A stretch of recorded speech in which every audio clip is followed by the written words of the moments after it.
Friends, welcome back. This is Battletech Blades of Honor, Season 1, Episode -1. We're counting backwards. This will be character creation and a little bit of campaign creation.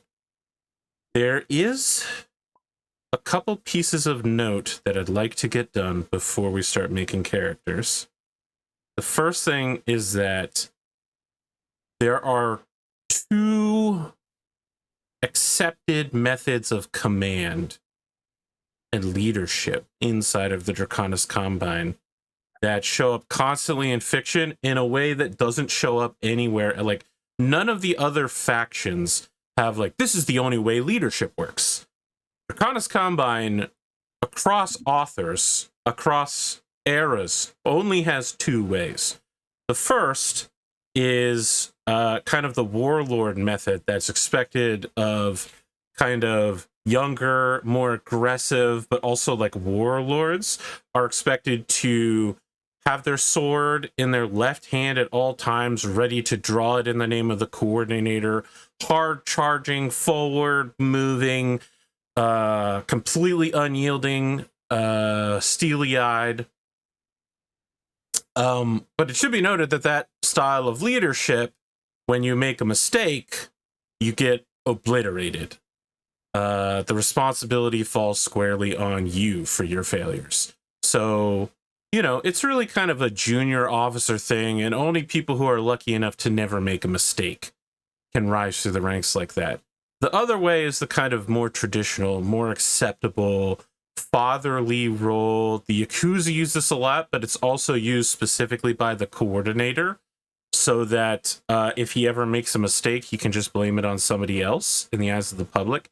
And that is to never act. Leaders in the Draconis Combine have an expectation that they don't act. They assemble around them a court or a family of some kind, and they may occasionally dispense very cryptic advice in the form of commands, but usually it's more like a poem or a haiku or just an offhand comment that's supposed to be interpreted as their will. Like, someone should take care of this problem. For what's it called when you... I know we're calling it stochastic terrorism now, but someone rid me of these meddlesome priests, Chaucer, back in the day. Oh man, I didn't prepare for this assignment. Obliquely referring to things that you would like to have happen cryptically is considered good manners and good leadership. And then, if it doesn't go well, you throw your subordinates under the bus by saying, they misinterpreted my will. And that is a very common style of leadership. I don't know if someone raised in a direct American culture with I am particularly direct, I don't know if I'm going to be able to emulate this well, but surprise, your boss, Lord Koji, 100% the second type of guy. Managers like that in my career as well, so. I see. I've certainly had people like that over me, but I don't know if I can correctly... I'm going to give it my best shot, but just know I may fail. The idea of not being direct with people is foreign to me. Rad and I have also worked out who Andrew's fiance is. But since you haven't met her, I think I don't want to tell you anything about her, is the thing. I think that's fine. I think that... I don't know if you've basically, day one of the campaign is you flying in. Like, you've gotten off the aircraft from the spaceport. You go to the boss. The boss is like, here's your welcoming ceremony. Here are your other comrades. You're forming a new unit called the Blades of Honor. And then it's like, well, here's this giant pile of shit. Your house is leaking. Your peasants are scattered to the winds.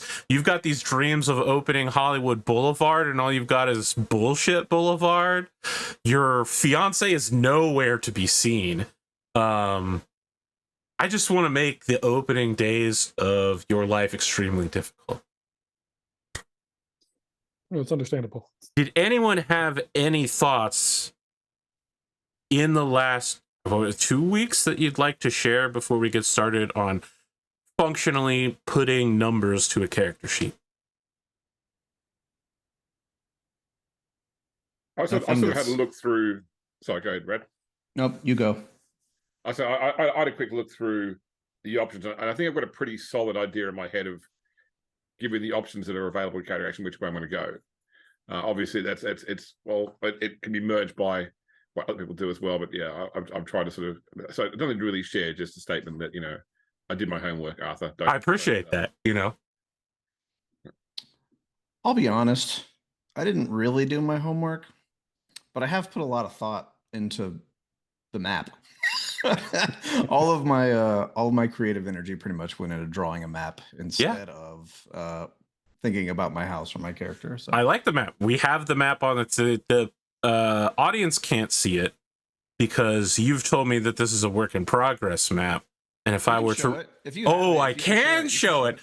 Yeah, I got permission. But I think it's I think it's developed enough to give it like a good general conception of. You know what? We will save it. Okay. For I can't promise it's going to be way more complete by the time we do an episode. Sure, but I would never again release a Raddosaurus work in progress to the general public.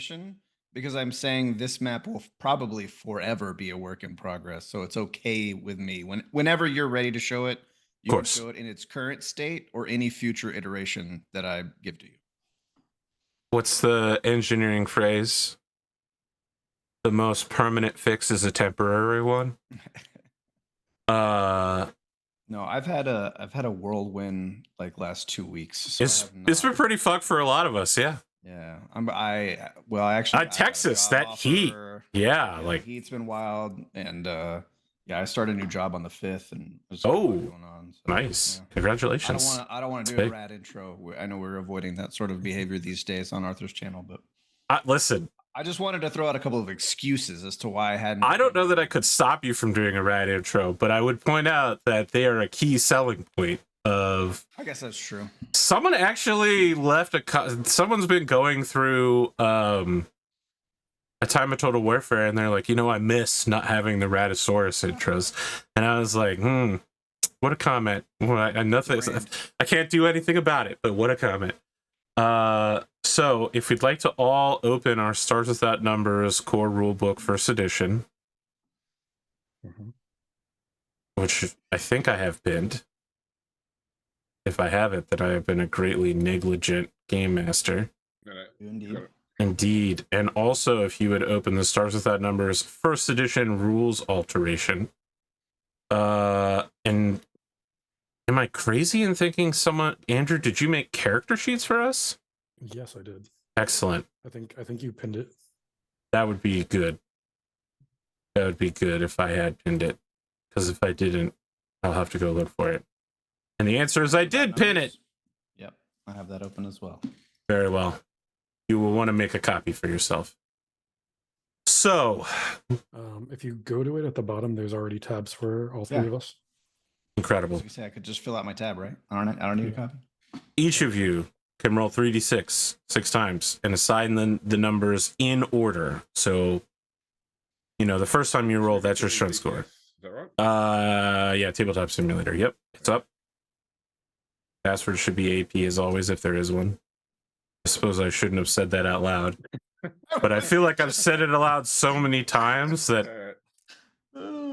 It's like how when I go live on Steam, people immediately start messaging me on Discord because they know I'm active.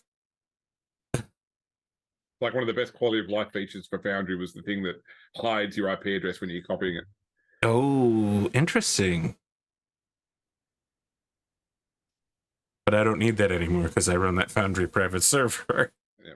You said 3d6 6 times? Yep, 3d6 6 times, and you have to put them in order. Don't worry if your scores are really bad in certain categories, especially ones you want to have be good, because you will have a chance to change your scores down the line.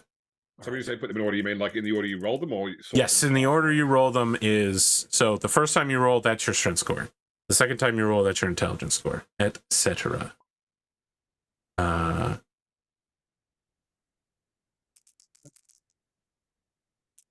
3d6.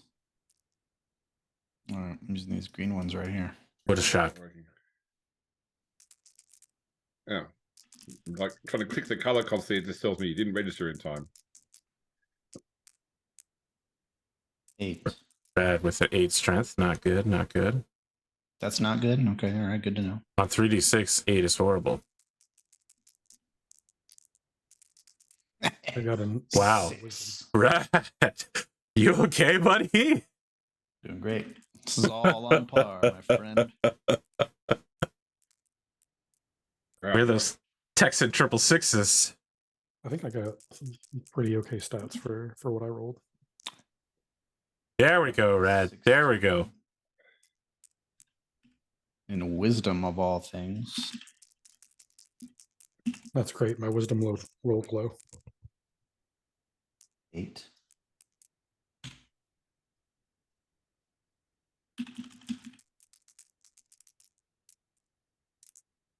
12. What's average on 3d6 would be 369, like 10? 10.5. 10.5. Mhm. Yeah. Okay. Yeah, we're on struggle bus over here, guys. Don't worry. You'll get some opportunities here. Yes, it is true though. Looking at your stat array, you've lived a challenging life. So now you have an opportunity to lower an ability that is above 13 to raise an ability that is below 8. So you could turn that 6 into an 8 if you turned your 16 wisdom into a 14 wisdom, Rad.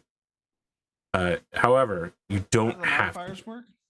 So I think it's anything above a 13. So 14 to 17 is a +1, and 18 is a +2, and 4 to 7 is a -1. Okay, wait. You said 14 to 17 is a +1? Correct. 8 to 13 is 0. You have a lot of zeros. Okay. And then anything less than I assume is -1.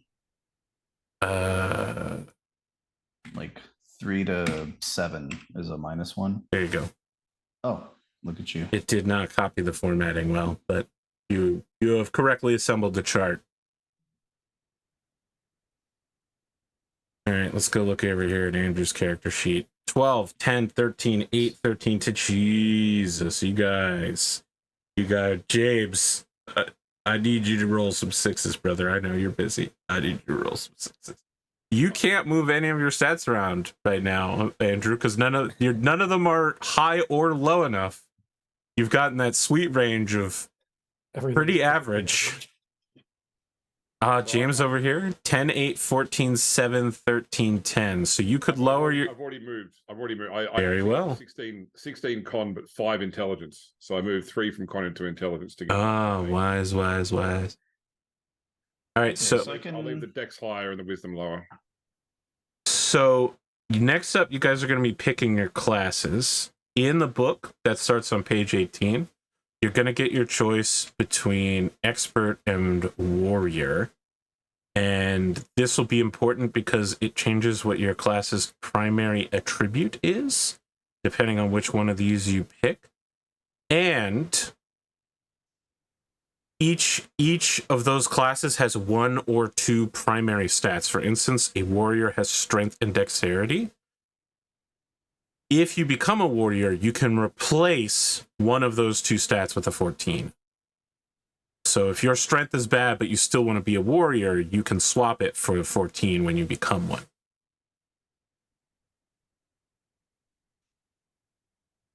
An expert is intelligence or charisma.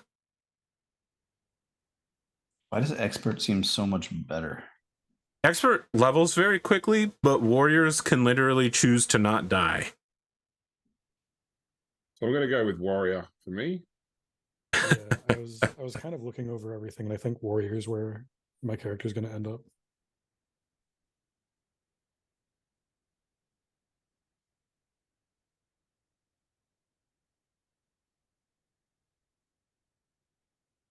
Brad is contemplating. I choose psychic. No. Under no circumstances. Under no circumstances. The D8 hit die, special ability. Is that the one you say you don't die? Yes, I believe it allows you. Combat can completely negate a successful attack roll against him or her. Mhm. I'm also ruling that in this and in Endosteel that it allows you to negate either a head hit or like an execution, like if you got hit in the head with a Gauss rifle or an ER PPC. See, so for me, I think the choice I make here determines like my character's Yakuza status. Whether you're on the level or whether you're on the take. Right. This Because is the shield moment. I've already established that I'm like a renowned warrior. So if I feel like if I take expert, that's a sham. You know what I mean? Like, yeah, it's all a deception. I've used cunning and like intelligence to prop myself up as that. I would point out that one of the most famous Japanese swords masters of all time, Miyamoto Musashi, was known for being an exceptionally clever and somewhat perhaps not forthright and honorable of samurai. Yeah, I think I'm gonna do expert. I think that's with two warriors. I think expert is the more interesting choice. Very well. To have So a well-rounded sort of cast of characters here.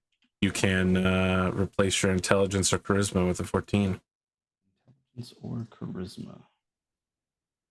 Can you, like, as you level, are stat increases on the table or stats permanent? I don't remember in first edition. I know that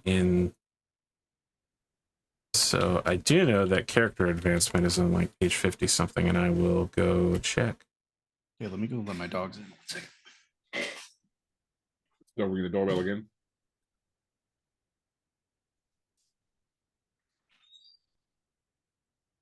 AI character creation. That's wrong. Here we go. So that doorbell, James, has a volume, and gradually over the last 6 months, I've slowly turned the volume down so that my wife would not notice. It's a dangerous game you're And playing. now you basically have to be standing in our laundry room in order to hit the doorbell. You can. It is difficult to change your stats after the game starts. Okay. Very difficult.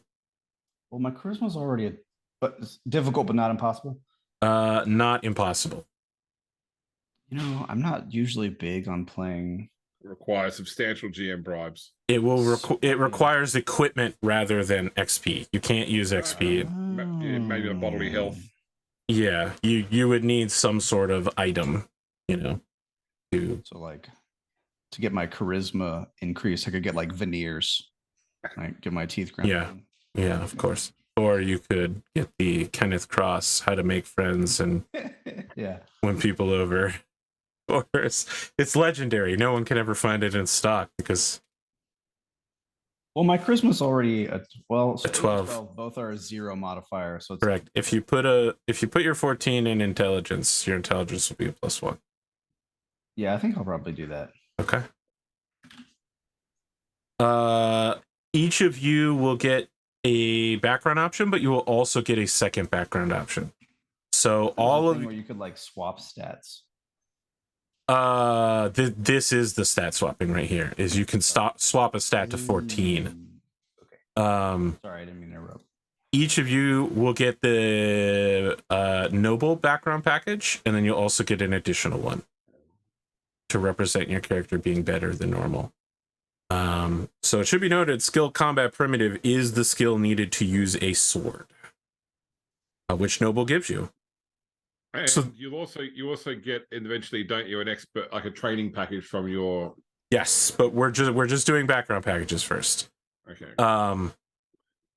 So once you've started to pick your packages and you get knowledge of how it works, if you want to go back and swap your package, that's perfectly reasonable. But this is the part you need to pay attention to, because what I'm about to say is confusing for new players to start as that numbers. Hold on 1 second. I need to get a note card that just says technical difficulties. Wipe aggro. Noble soldier. That's a pretty strong start for sure.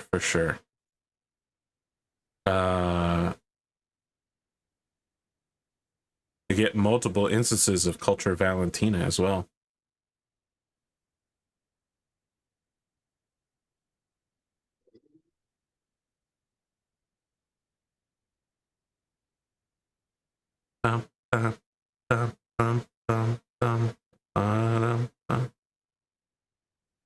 You know, Final Fantasy 16 came out today. Took the disc out, put it in my PlayStation. It immediately started downloading a patch. I was so upset. There was a time. There was a lot. It was a long time ago that you didn't have day one patches, but now I get it every game. But I don't, James. I remember when you had to blow the damn cartridge out before you put it in the NES, is all I'm saying. My 8-year-old was having a panic attack about the lunchbox that she lost at zoo camp today. So, Zoo camp sounds amazing. Dad, I can't sleep. What? Why? What's the matter? I can't stop thinking about my lunchbox. Oh, I wish I had your problems, kid. I have to be honest with you, though. I really feel that, because when I'm on vacation, you know, I check my passport 3 times. Sometimes I'll just go over and open the hotel safe and make sure it's in there, just in case. When you're standing in front of the door to leave, you check to make sure you have all your paperwork. She's, you know, I have 2 little ADD babies, and she left her lunchbox and her water bottle somewhere in the primate section of the zoo. So we're just hoping that tomorrow we go and it's in the lost and found. It's got her name all over it. So hope so. We'll see. Yeah, that sounds pretty reasonable. Those primates own her lunchbox now. They might. That was my first question. I was like, wait a minute. Like, you dropped it with the monkeys, or you left it on a bench? Or she's like, no. I left it somewhere. I'm like, okay, so you didn't drop it like in an enclosure. She's like, no. I was like, all right, because otherwise you just happy birthday to the gorillas or whatever. You know, you never seen that thing again. All right. This is how skill advancement works in Stars Without Numbers. If you have no training in a skill, you have a -1 to that skill. Sounds reasonable so far? Right. This is where the weird part happens. If you have 1 XP in that skill, the skill is a 0. And that's the confusing part. You have to open the skill at 0, and every advancement after that is X-1 level. So if you put 2 instances into something, you have a level 1 bonus to it. So just be aware of that. And the second thing you need to know is that by the end of tonight's character creation, you cannot have skills with more than 2 advances in them. So you can never start with better than a +1 in a skill. So you can't just be like, all right, I'm going to take combat primitive from noble, combat primitive from a second thing, and then combat primitive a third time from my training package. Can't do that. You can only have a +1 or 2 instances in any given skill. So just be aware of that. Where are the background packages are on page 13 in the book. Noble and 1 other. Yes. Andrew, do you have any thoughts beyond noble? I'm between either politician or transport specialist. Oh, interesting. You worked And on dropships? My reasoning behind that is because he was, in his backstory, I put that he was the mercenary liaison for the Legions of Vega. So I figured he'd either have to know how to maneuver the equipment around or move supplies. Interesting. Or politician, because he just got used to having to deal with everyone's attitudes, and everyone's big egos. How are you feeling on this fence? Which one are you leaning towards?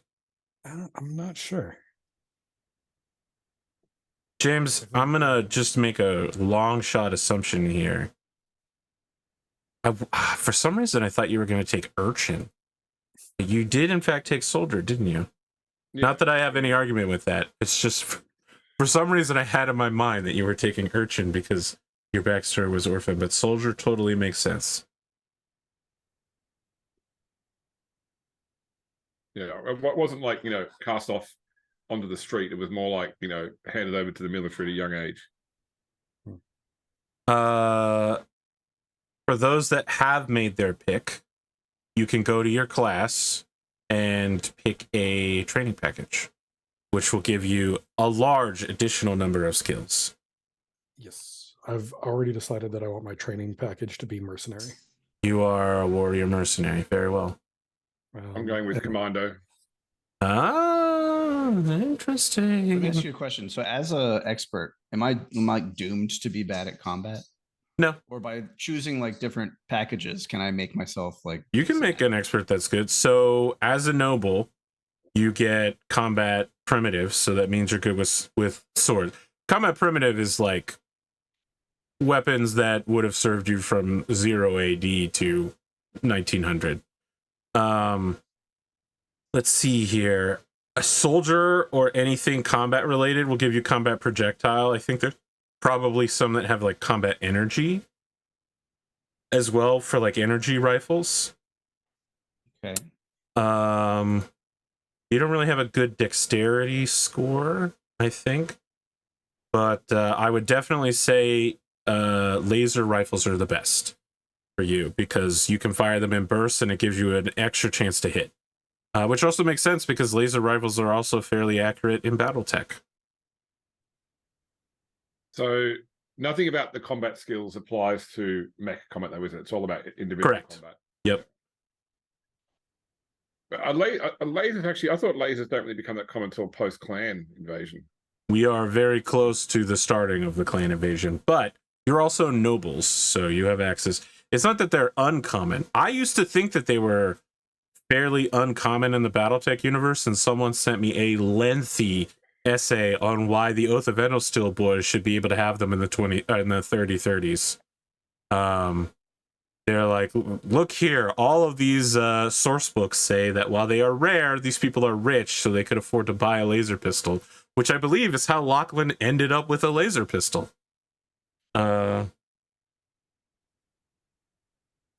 But yeah, laser weapons and stars of that numbers are naturally more accurate than normal. So all of these skills, we put the skills that we're getting from these at level 1, and that's essentially a +0. +0, correct. Okay. And then normally when you roll, there'll be a attached stat. It wouldn't surprise you that most combat is either dexterity or strength. Strength for melee. And you'll add those together and your class attack bonus, I believe. Is that a thing? Yes. So different classes get different levels of attack bonus and saving throws. You'll add that all up together, and then you'll add your opponent's armor class. So a really good armor class is as close to 0 as possible, and a completely unarmored person has a 9 AC. So it's very easy to hit them because a +9 trying to hit a 20, that's like an even chance, plus whatever you got in terms of skill. Right. So noble and politician both give me culture world. So you'll have 2 separate worlds, or could I pick? You can pick 2 separate worlds. So you must pick Valentina for at least one of those. So you'll get both. You get both of them at 0. Okay. Some of you, it sounds like you may have different cultures available. I think James. Yeah, I'll get it because I get a culture from all 3 of my picks. Okay, so I think one of yours is culture any though, right?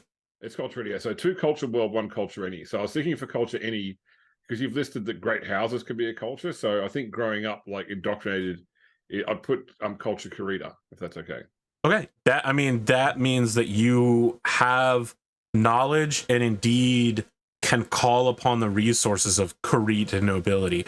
I don't just mean like lords of the Draconis Combine.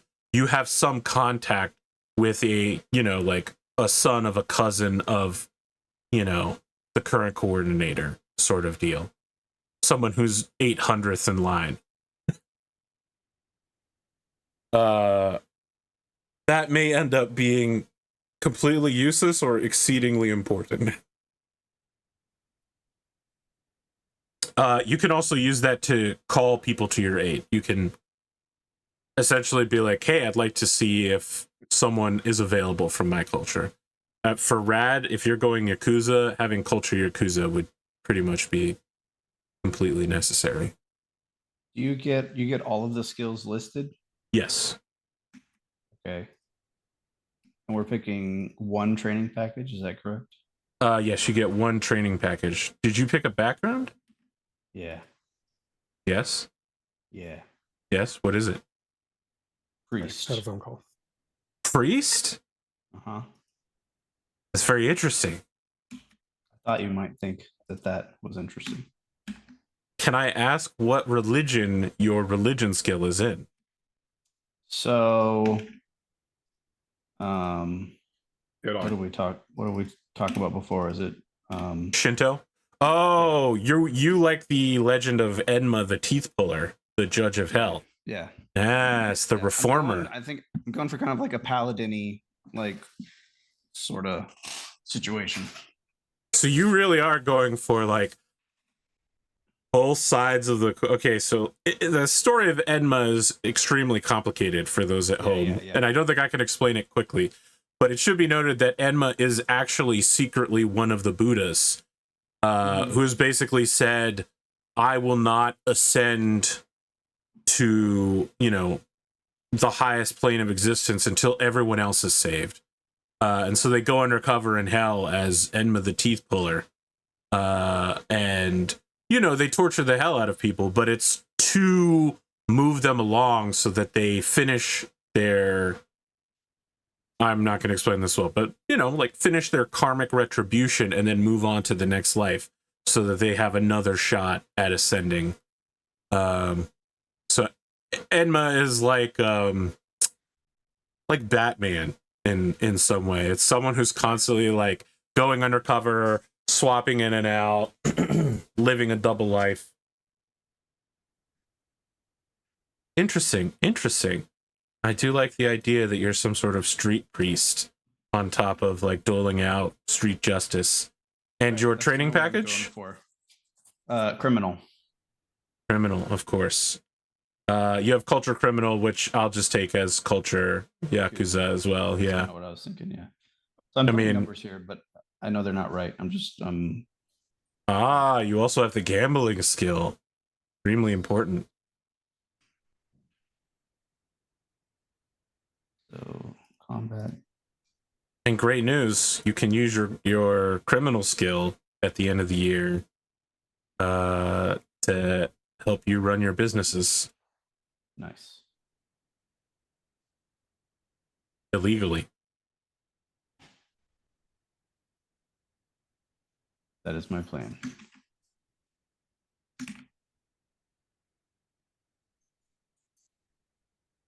Yeah, I thought about going con artist. But I don't know, priest seemed a little more wacky, so I decided to do that. So for mech piloting, when we play Alpha Strike, you're going to start as a level 4 skill. The not so good. Mhm. And then as you get better, you will get choices between either lowering that skill or taking an SPA. You earn edge for impressing me. You have to do something that would give me the impression that you're someone who lives life on the edge that would be expected of either a samurai or a mech warrior.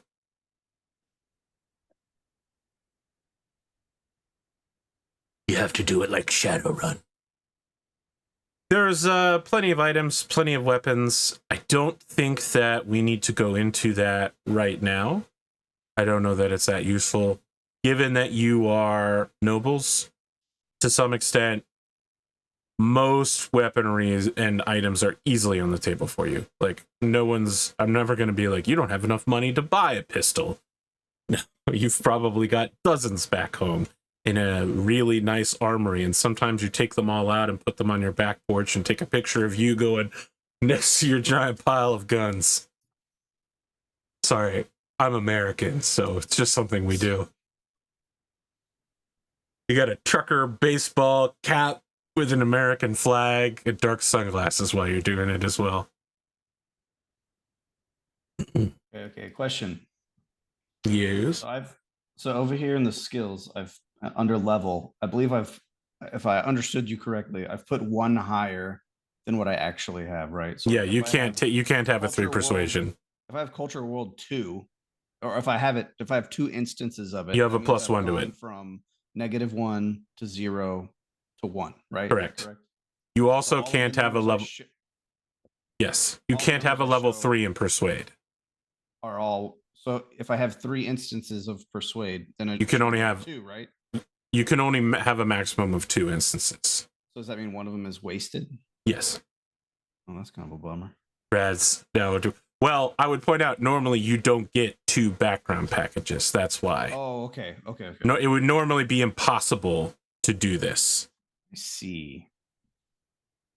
So you can't accept that I'm just impossibly good at it. That's correct. I can't accept it. Unfortunate for me. 0, 0. Okay.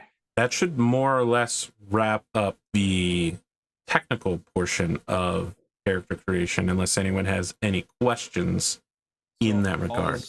All this other stuff like attack bonus, mental effect save, armor class, hit points. They are under your class That'll be for all expert. just- It's on page 18. Gotcha. The bottom of your character class area above training packages should have like, this is your attack bonus and saving throws. Gotcha. So you want to hit that number or higher. So for instance, a 16 physical effect save means that you only save on a 16 to 20. Unsurprisingly, that's not great. So D&D second ed. Well, I have no response to that. And Rad, you should definitely make sure that you mark down that you treat all skills except combat and tactics skills as class skills. So when you level up, you can basically choose to take anything very easily. And the second thing is your special ability is once per hour, and that's real life hour. You can re-roll a failed skill check.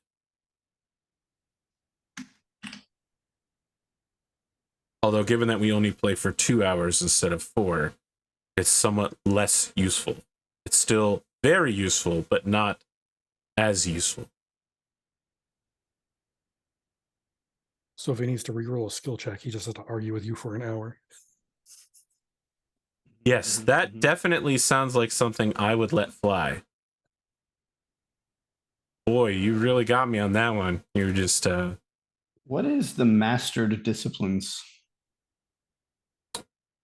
I think that's for psychics, Oh, okay. right? What are you asking in reference to? It's just on the character sheet. I would put you towards Neobuzzard. I just copied the character sheet out of the back of the I think it's for psychics, because psychics have different disciplines that they. So I might have missed it, rather. What is it when it's got the class skills on your class? What do they mean? Character advancements on page like 64. When you level up, class skills that are under class skills cost less XP to level in. Okay. It's not XP, but you get skill points when you level, and if you put them in your chosen useful things, they level up much faster. It should also be noted that experts level up almost twice as fast. They also get 50% more skills, and because they treat every skill as being a class skill, they just get a fuck ton of skills in exchange for dying when they get shot real bad. I guess the moral of the story is don't get shot.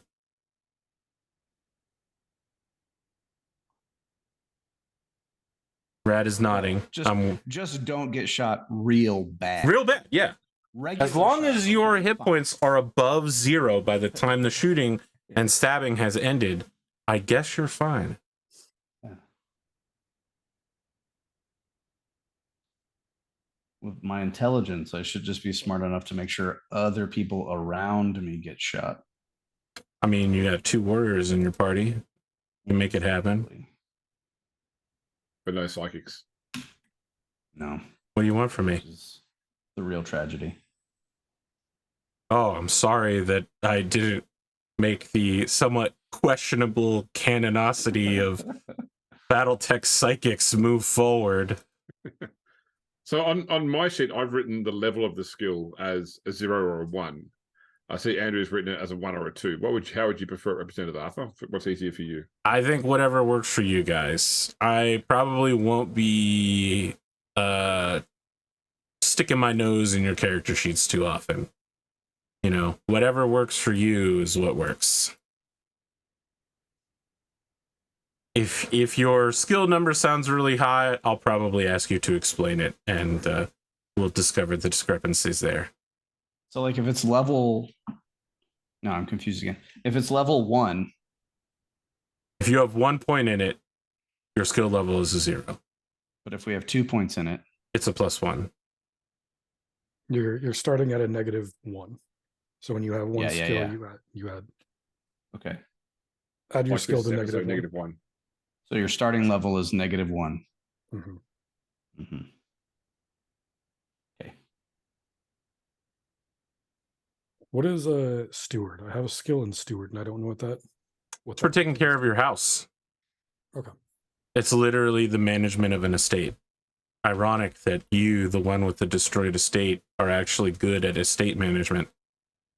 It'll also be used at the end of the year to determine, as part of a bouquet of skills, how well you've run your house. So having a high number in that would be a very good thing. Gotcha. Now I forget, with Stars Without Numbers, do we start out at level 1 or level 0? You are level 1. Okay.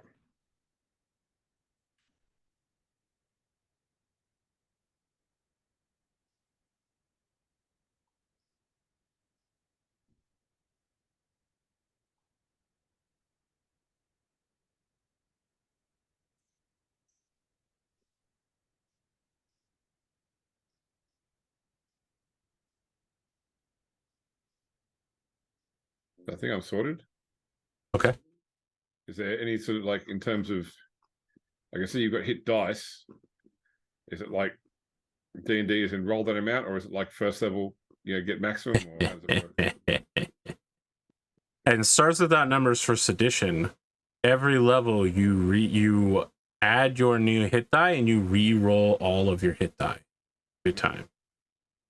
So let's see here. For right now, you roll your warrior, you roll a D8 plus your constitution modifier.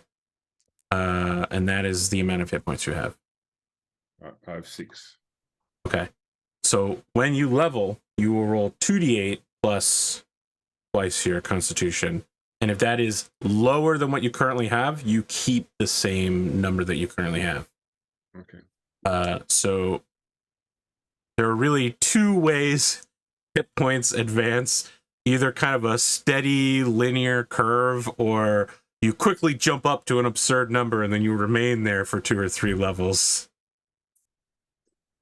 depending on how your rolls go. Are we assuming we're all speaking English, or are we assuming we're all speaking Japanese? You all speak both English and Japanese, which is standard for the Draconis Combine. If you want extra languages, you'll need to skill into that.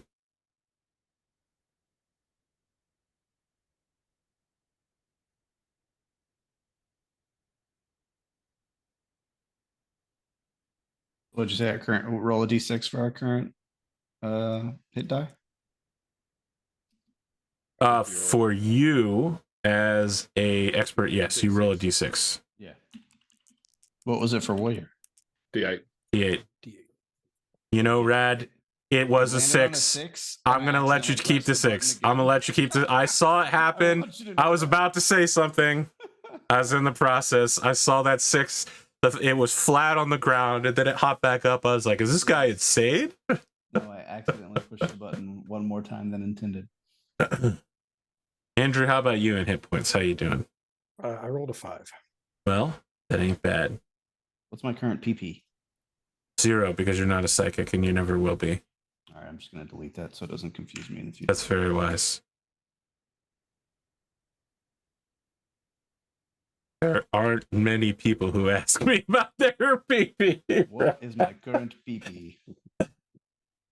Let's talk about how you will advance in this system. You will each get to pick 2 goals that you set for yourself, and when you've achieved them, you will receive XP based on how you have achieved them. Each goal will have 3 possibilities for XP. So just completing a goal gives you 100 XP. I'm putting it in the Blades of Honor Discord. So I don't know if the formatting kept, but there are 3 rows, and you can possibly get XP from each of the rows. So if your goal advances the city of Hangatsu Bay, and in the process also advances Baron Koji, and no one knows that you did it, you will get the maximum possible XP of 1,000. Because it'll be 100 plus 300 plus 300 plus 300. Where's this written? It's in Discord. Oh, okay. So, if your goal advances the planet of Valentina, you get slightly less XP. If you can sell me that your goal has somehow advanced Draconis Combine or Humanity, you get 100 XP. If you advance your own clan instead of the Baron, 200 XP. But let's say you do something and it can't be argued that you advanced Humanity or that you didn't advance either the Baron or yourself. No XP for that. That said, I would point out that picking very easy goals that you could go through XP very quickly.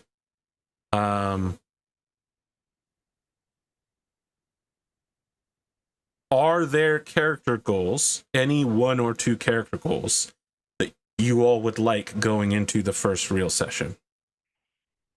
It's okay if you only have 1, or even if you don't have any, and you'll let the RP of the first session determine how you go from there. I will say that I feel like I need to play the character first to Yeah. Side, yeah. I know that it's different for the Oath of Endosteel guys because it was the 4th season, and also the opening session was a mech session, and that's not going to be the case here. We're going to open on the council meeting where it's also going to be a welcoming party for all of you. To some extent, Rad's character has just reached the advancement of the new Lord of the House. I don't know how long James has been on planet, but I feel like this is also something of like a fresh experience. And of course, for Andrew, this is his first day. He's the soldier with his rucksack walking out of the airport, just having gotten home, and everything is shit. The plumbing's gone. There's a sign on the door that says condemned. There's no fiance waiting for him. No one picks him up at the airport. So our characters will all meet each other for the first time ever In the first session. On camera. Now, there's nothing to say that perhaps some of you haven't heard of each other in the past. It would not be unusual, especially given that all of you have some measure of fame. James is like someone whose family has survived a pretty dire slaughter. Andrew being a Rasselhagian outcast who has fought for the Draconis Combine so hard that they were given the honor of being a samurai lord. And you're just kind of a local fixture. You had a famous duel against the Davian and stole his mech. Right. That actually, probably you're the most famous out of everybody. Right. Because that would track, because I have the most famous sword too, right? Of course, yeah, because your house is the oldest. Not to say that your house is old, but it's the oldest out of this group. Well, audience at home, I finally answered the question from the trailer.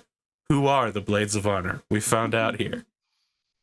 I'm really debating whether I take, because I get 2 cultural worlds, and I've currently got them both in Valentina, but I'm wondering whether I take 2 separate ones at 0 because Ultra Luthian. haven't been on Valentina for a while. Because what is that the capital of Creta? Yeah. Yeah. Okay, that's not a bad idea actually. Especially for someone aiming to be a member of the Dest. You train on Luthian when you're done. It should be noted, in universe, the training to become a Draconis Elite Strike Team member is functionally insane. You have to graduate from 3 different military universities. It's not like you must graduate from West Point and 2 other very prestigious ones. It's just like, you must be accepted to 3 different universities. We don't care which one, and pass all of them.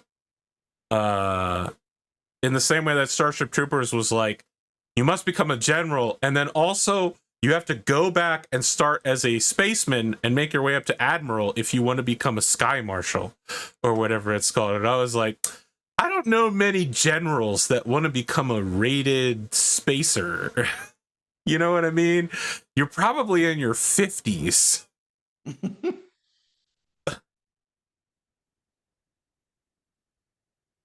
Any questions, comments, concerns? People that you think you know from the character list, or should I just fill that out? Are we meeting next week? That's actually my question. Are we meeting next week? I should be available. I'm going to say tentatively, I think I'm available. Yeah, I mean, I'll need to organize a Thursday game with Omar at some point, but I can plan it around this. So very well, very well. We could have our first episode next week. Wouldn't that be crazy? Definitely over the week. I want to talk together collectively in Discord about some of the other lords, right? Because aren't there 8 of them in total? Yeah, there's a number of lords, and I was wondering if any of you had any potential connections to them before I filled it in. But I think at this point, I'm just going to go ahead and like fill out the cast of different lords. So there's the 5 for the districts, and then there's the other members of his council. Are the other lords? Are they like all warrior cast? Like so if you look on the wiki, I don't fully have them filled in. Many of them don't have names, but some of them are samurai, which means that they're like a half step above and literally either have served or currently serve in the military. And then those who are lords are just flat nobility. They are socially like half a rank down. You know, it's not so much that any commoner would be like, oh, you're only a lord, not a samurai, because even a regular lord could just be like, you just insulted me, I'm fucking executing you. Eye contact. Yeah. Done. Yeah. But like it's a pretty big deal between samurai and lords, right? Like a samurai has a dignity and bearing, and just serving in the military overall gives you the highest level of caste status within the Draconis Combine. And all of our player characters enjoy that samurai status. You are all samurai, correct. Okay. That's why you all have the nobility training package. A lord would not lightly trifle with a samurai. I mean, it's not like you could be like, oh, who's got Like your nose? publicly, I guess maybe I should say. Yeah, like they would. A lord would be ill-advised to insult you, right? Vendetta is a very real. We haven't even talked about this. Vendetta is a very real process in the Draconis Combine where a socially superior noble house can respond to an insult from a lower ranked house by essentially hiring noble mercenaries to go fuck them up. And I don't mean like battle mech mercenaries, I mean like assassins. It would be untoward for like a count to be like, oh, you insulted me, let's duel. You're a samurai. It would be insane for a count to duel you if they weren't also of a samurai lineage. But they're a much higher level than you. in terms of social status. It's socially acceptable for them to just send a shit ton of assassins against you to have you killed. So upper would send assassins after lower people who insulted them? Correct. Does that work the other way around as well? It does not. Vendetta only flows down. Okay. Your best bet if you insult people above you is to find some way to upset them enough to agree to a duel. I don't know if this is a goal or if it would just be something that I would have access to, but I feel like my character specifically would want like on retainer some like really high level of those like professional assassins. That would be an asset, so you'll want to roll well at the end of the year and acquire an asset for yourself. And you could acquire a pack of assassins. Okay. So AP, with relation to connection, I don't have a particular noble in mind for this, but what I'd like potentially storyline wise is Okay. a noble who is sort of like the one that comes out and is like, oh look, I was always friends with your family. I'm sorry what happened to them. You know, I'm going to help you through this. And it's not at all clear whether this person was, you know, behind what happened or actually is genuinely benevolent, but appears to be there as a, you know. Are you asking me to Littlefinger you? Like early Littlefinger where it's not really clear what his motivations are and the book doesn't go into great detail that he slept with someone who he thought was Caitlyn? Like before we know all that, it's just like, is he a good guy or is he not a good guy? It's just every time he talks, all I can think of is the Boston mayor from The Wire. Chaos is later, AP, whatever you want to do. Oh, what a great scene. I don't agree with his conclusion, but he best lines from the whole says it show. so well. Yeah. He really sold it. What a good acting there. The first couple seasons of that show are some of the best television we've gotten in the history of the medium. I'm pretty convinced. But I think my character, to get back on track, I think as far as the other lords go, probably is pretty hot and cold as far as whether or not they're liked or respected. I think their mother's connection to the criminal underworld is probably very well known in the nobility. So I think that my player character, I haven't decided male or female yet, will be like some other nobles will either view them as potentially dangerous and erratic and should be avoided, or even marginalized as much as possible, and other nobles will probably see them as a really powerful asset or ally to have, because it's unknown if my player character is committed to the criminal underworld heritage of their family or if they're not. So I think he or she is probably approached with a lot of caution, or regarded with a lot of caution by the other nobles, because they're a bit of a wild card, because they're so new to the position. No one really knows where their stance is, I think. That said, your asset is your handler. Right. You have chosen to be a Yakuza. Yes. Who is imitating the samurai. Now, you are a samurai, but you are a samurai of Yakuza lineage.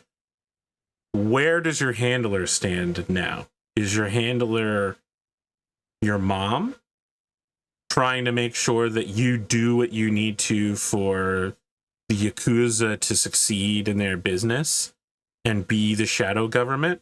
Or is your handler the person who trained you to be a samurai? Perhaps it's your father, or perhaps it's a cousin or an uncle, or even just someone who took another noble who took pity on you when they saw that like you didn't know court etiquette.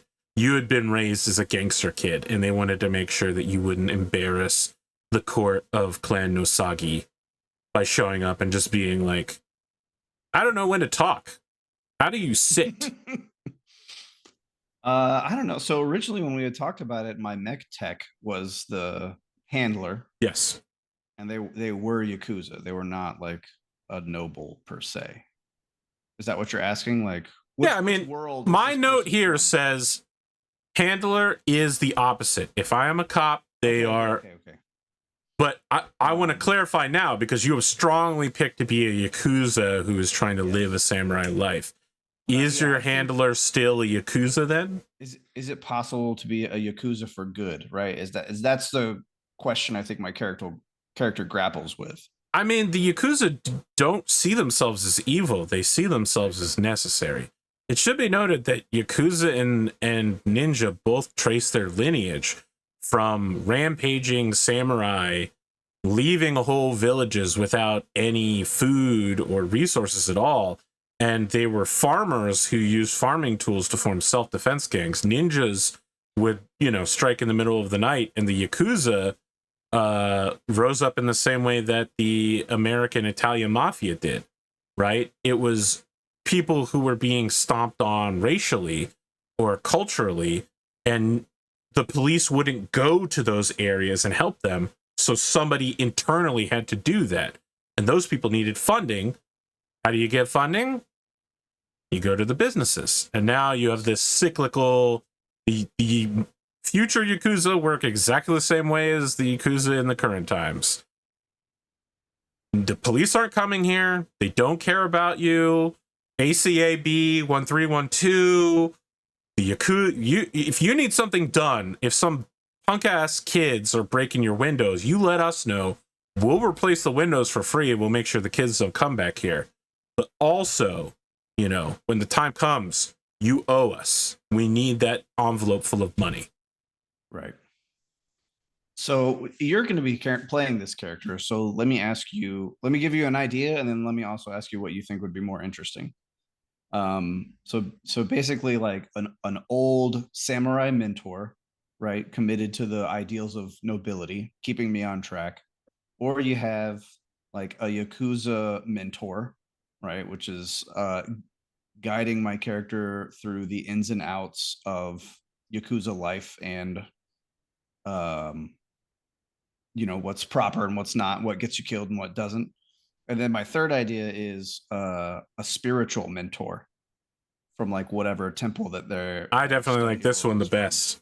I like this one. Yeah, absolutely. I think a spirit, so they're like a disciple of Inma that I had studied under or whatever, something like that, like a spiritual guru of types. You're Buddhist at Mech-Tech, of course. Yes. All things will come to you in time, but also we need money to replace those armor plating. That's right. And I'm thinking right now, just as a rough idea, and I don't want to commit to this yet. I want to definitely do like what James said and play the character some first. But I think one of my initial goals will be to ally myself with this new lord that's going to be taking over like the casino and entertainment district, because I think that's probably, I don't know if goals can work player to player like that, but my character definitely wants to establish like some influence and foothold in that entertainment space. So I would say that if you complete that goal, you get 100 for completing the goal. I would say if you do it in a way that advances your own clan, plus 200. And if you could somehow hide it I don't think you'd want to hide it from the general public though, right? You want to make it very obvious to people that the two of your clans are aligned. Yes, what I'm hiding from the general public is that I'm basically using it as a Yakuza. Yes, of course. Hub, right? I mean, this is going to be a struggle that Andrew has to face, whether it's you or whether it's, the actual leadership of the Yakuza, of which, like you don't sit on the Yakuza council, but they highly respect you because of your mother. However, if you were to meet with them, it would completely blow your cover. Like, it would be insane for you guys to meet. This is The Departed. So what I'm hearing is known to many is 100, advances clan is 200. So if you completed that goal and Andrew said that he felt that the two of you were aligned and influential, you would get 400 XP, which is just less than half of what you need to get you level 1. Will it happen in one session? Will it happen in 2? I don't know. Sure, because he's new, so my character would not know like what their integrity was or what their moral stance was. Probably would approach it pretty tongue in cheek. Like I'm not trying to advertise, what all of my affiliations are, but also trying to feel out like where everybody is. Look, the thing about building a casino is you control the unions, you control all of the construction, if you're paying the guys who are building it and you're paying the materials, you're taking 10% off the top for all of that. You extend out the amount of time, so he's just paying for labor, right? You build in, you know how to make a casino. You're Yakuza. You know what the people want when they come to these places. Slot machines and pachinko everywhere. Don't let them do the high roller tables. Nobody comes here for the high roller stuff. You know, like, you could get in there and do some severe influencing to make your perfect hotel and casino. I think Sigurd's like reasoning behind casinos is he's so used to working with mercenaries and being this like mercenary liaison. He's trying to attract individuals like that to Valentina, and he wants them to come into the casinos and spend the money we're paying them back in the casinos. Mm-hmm. So Yeah, I think the idea of you want to make a mercenary casino. yeah, but I think the operation, if and I'm not trying to give Rad tips, but I think like if it were to be approached in the idea of like, hey, I already got people that know how to run the casino. Be like, cool, let's work out a deal and hire them. And I might right. Yeah. You never even know that you've just signed your casino away to the Yakuza. But I'm new on World, so I wouldn't know that. Exactly. Connection is. Because I think my character's idea is right, like anywhere there's casino and there's gambling and there's all that stuff going on, there will be an underbelly. Mhm. So let that be an underbelly that I specifically control. That's exactly how the Yakuza operates. If there's a dark side of casinos and that's inherent and it cannot be avoided, then take control of that and put it in your pocket. And so, because if you don't, someone else will, right? Again, you're just describing Yakuza and or organized crime in general. Well, because at their core, Yakuza are like conservative traditionalists. Mhm. They? Like, Yeah. Okay. They don't want the government to change. They love where the government's at right now because they are super corrupt. And plenty of things fall between the cracks. It works great for them. They're currently riding high. I mean, Yakuza were just allowed to become soldiers for the first time. And Yakuza mech warriors are allowed to serve in frontline combat. Like openly Yakuza? Yes, yeah. Yakuza aren't normally allowed to serve in combat. Up until recently, there were some reforms in the government via Theater or Kurita. And they also formed something called the Ghost Legions, which are super, super interesting. They're units of full Yakuza who are deniable assault troops. What the Draconis Combine does is they make fake regiments that only exist on paper, and then they move the ghost regiments around the planets, assuming the name of the formation. So, like, you know, let's say they call themselves the 2nd Redfield Rangers or something, and then people will pop up and be like, oh, we're fighting the 2nd Redfield Rangers. These guys are a totally new unit that just formed 2 years ago. We're going to roll over them. You fucking roll into them, and it's a bunch of hardened Yakuza with 10 years of combat who have a full contingent of, like, actual street thugs rolling up into your barracks, just, like, murdering your entire tech crew, and you're like, oh my god, no! We're being obliterated! They use it versus the clans really well, because the clans are like, the 2nd Redfield Rangers, they've just formed! Very well, I will rate them as pitiful and useless. And then they go into comment and they're like, oh my god, they're so good. How did this happen? So on Valentina, there's no like Yakuza members and individuals are not, there's no secret, right? They're not, people are walking around in their suits with their Yakuza tattoos all over. I mean, it's not even the tattoos. It would be unusual for a Yakuza who is in their 20s to not have lost at least a pinky. The first time you fuck up big, they take the pinky so that you're in. And not only are you in, everyone knows you're in. Like, at that point, someone who's only got 4 fingers, anyone on the street will instantly, like, even if you're wearing a suit and gloves and you've got your collar up, there's no hiding the fact that that's the sign of that you're a Yakuza, is a 4-fingered hand or fewer. So then is it, you know, is it worn as a Medal of Honor? Is it a pride thing? Like, that's what I'm saying is there's no effort really made to conceal Correct. that There's- you're a Yakuza. Yeah. I mean, the Yakuza also wouldn't want to hide the fact that they're Yakuza, right? They believe that they're a second arm of the government. Yeah. Okay. In a government that is ostensibly a massive labor union, the Yakuza actually are the labor union. All right, guys. Any other questions, comments, or concerns? I had one idea for one of the nobles that we're eventually going to encounter. Okay. You said that some of the other nobles, some of the other houses are also samurai houses, meaning at some point they've served. I think it'd be interesting if maybe it's not the head of the house, but one of their children was in the military and either served alongside me, or at some point we met somewhere during our service. I think that open up some interesting opportunities, and maybe their relationship with me is the opposite of the head of the household. So maybe the head of the household likes me and they think I'm a jackass because I was so close to mercenaries. Or maybe it's the opposite. Interesting. The kid is more forward thinking. And thinks I'm It's a Romeo and Juliet plot. Wow. It's a weird Romeo and Juliet plot where my dad likes you more than I do. We were rivals on the battlefield, but my dad really likes you. And then they end up married. I've seen this anime before. Let me say this, though, Rad. Ambitiously, you and I need to figure out this overlay by next Thursday. Oof. Yeah. Yeah. I know we had been working on the flower petal thing, and I think that's awesome. And if the one that you had, you think will work, I mean, you told me not to get it, but, you know. Yes.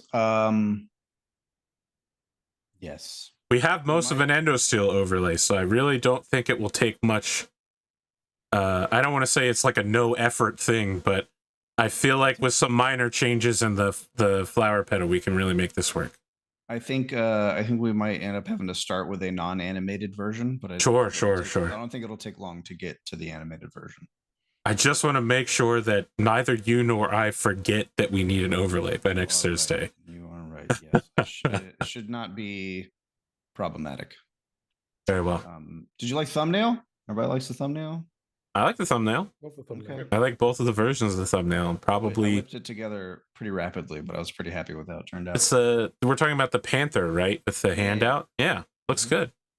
I feel like we got a lot of guff for not, or me specifically, I felt like I got guff for not picking a Korean enough. That was just me. No one, not a single member of the audience has said anything about it. It was just me going, it's so weird that you picked a Davian mech. So I was like, what could be more Korean than a panther, right? Probably a dragon, but the dragon didn't really it didn't translate very well to the pose that I had in mind. It's incredible because the dragon is a terrible mech. Yeah.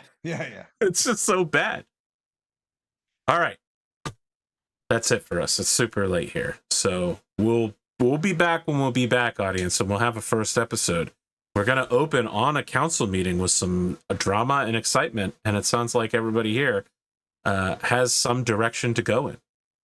So, have a good time zone.